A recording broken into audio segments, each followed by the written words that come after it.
I had some people asking me for more information about this car and the engine and that sort of thing. And I just wanted to give a short kind of once over, if you would. But originally, this whole thing was all based on the engine, finding an engine, and then getting it rebuilt, and then looking for a car at a later date.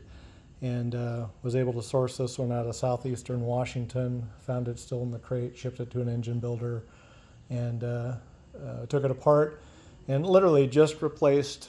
I wanted to keep it stock, so we just literally replaced rings and bearings, valve springs, seals, that sort of thing.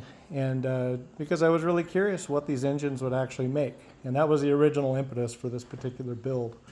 And got that done, took it, put it on the dyno, made 582 horsepower, and that was pretty cool. It was a long block, so that's why they came over the counter. No manifolds, no water pump, etc. So it's got the period correct Offenhauser tunnel ram and the twin 660 center squirters. As you can see, I went ahead, it's mechanical fuel pump. I made fuel lines for it. The only electronics on this whole car is the distributor. It's an MSD E-curve, digital E-curve, so there's no extra box. When I was putting this car together, took out anything unnecessary. So all of the wiring, I literally went through it wire by wire by wire. AC is gone.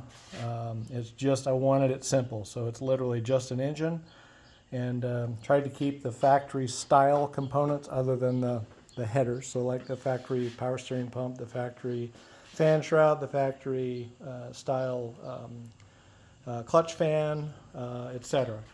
So it kind of looks period correct, if you would. That was the whole idea. Originally wanted a Chevelle, couldn't afford a Chevelle. Found this Monte Carlo down the street, literally like 4 miles down the road. It was originally a 350, turbo 350 10-bolt car. I bought it as a roller. The guy was going to do an LS swap. I didn't want the LS, so I bought it. I sold the drivetrain to a buddy and started working on this. And the rear end on this is a quick performance 9-inch rear. It's got 35 spline axles. It's got an Eaton True Track.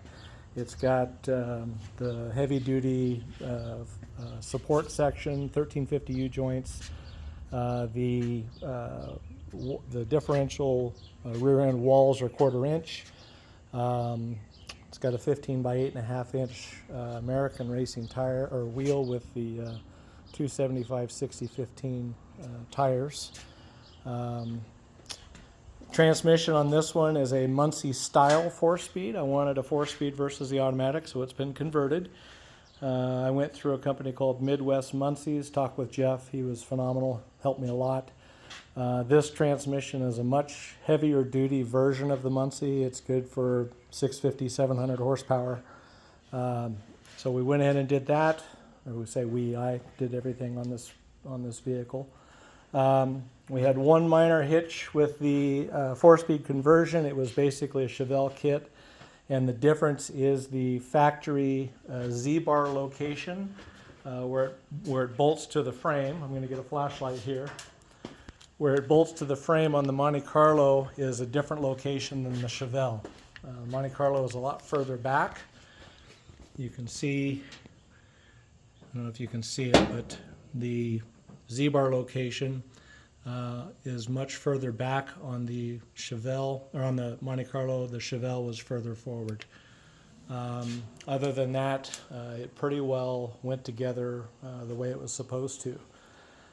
This was obviously a vinyl top car, and I wasn't going to put a vinyl top on it, but I did find the trim and was able to put the trim on it. In this particular car, if you'll notice, the trim only comes to the end. It doesn't go across. That was a mid-year change.